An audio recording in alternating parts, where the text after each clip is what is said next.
اسی طرح کا ایک بندہ تھا، وہ کہتا تھا جی میرے سوال کا جواب کبھی نہیں کسی نے دیا۔ اس کی ملاقات ایک درویش سے ہو گئی، حضرت بہلول دانا سے۔ فرمانے لگے پوچھو بھائی کیا سوال ہے؟ کہنے لگا بابا میرے 3 سوال ہیں۔ ایک تو یہ بتائیں کہ اگر رب ہے تو وہ نظر کیوں نہیں آتا، اور دوسری میرا سوال یہ ہے کہ اگر جو کراتا ہے شیطان کراتا ہے تو انسان کو سزا کس بات کی، اور تیسری بات یہ کہ آپ کہتے ہیں کہ شیطان جن ہے، آگ سے بنا ہے، تو اسے بھی آگ میں ڈالا جائے گا تو آگ کو کیسے جلائے گی؟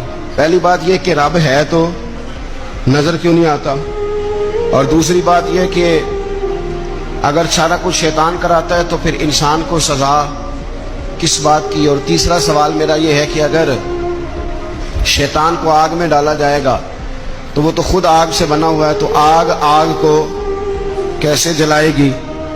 تو حضرت بہلول دانا تھوڑا سا سوچنے لگے تو اس نے بڑی سخت بات کی، کہنے لگا مجھے پتا تھا جواب آپ کو بھی کوئی نہیں آتا۔ دیکھا نا، پڑ گئے نا سوچ میں۔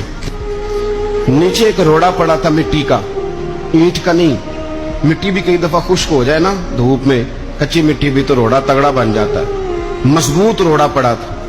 حضرت بہلول دانا نے آؤ دیکھا نہ تاؤ دیکھا، روڑا اٹھایا اور زور سے سر میں دے مارا۔ اب اس سر میں روڑا لگا، خون بڑا بہہ گیا۔ جا کے اس نے کوتوالے شہر کو سمجھنے SHO کو رپورٹ کرا دی کہ بابے نے نا میرا سر پھوڑ دیا ہے۔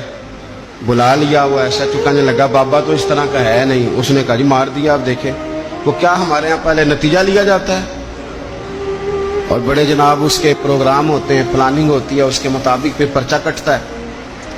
مجھے میرا سر پھوڑ دیا ہے، بلا لیا۔ کہنے لگا یار وہ تو درویش بندے ہیں، اگر تو کہتا ہے تو چلو بلا لیتے ہیں۔ آپ آ گئے، تشریف لائے، تو اس نے کہا بابا آپ نے پتھر مار کے اس بندے کے سر کو پھوڑ دیا ہے۔ تو حضرت بہلول دانا کہنے لگے نہیں میں نے تو نہیں پھوڑا، میں نے تو اس کے 3 سوالوں کا ایک جواب دیا ہے۔ 3 سوالوں کا ایک جواب۔ اس نے کہا کیا؟ فرمانے لگے اس سے پوچھ لو۔ اس نے کہا جی کیا سوال تھے آپ نے؟ اس نے کہا جی پہلا میرا سوال یہ تھا کہ رب ہے تو نظر کیوں نہیں آتا۔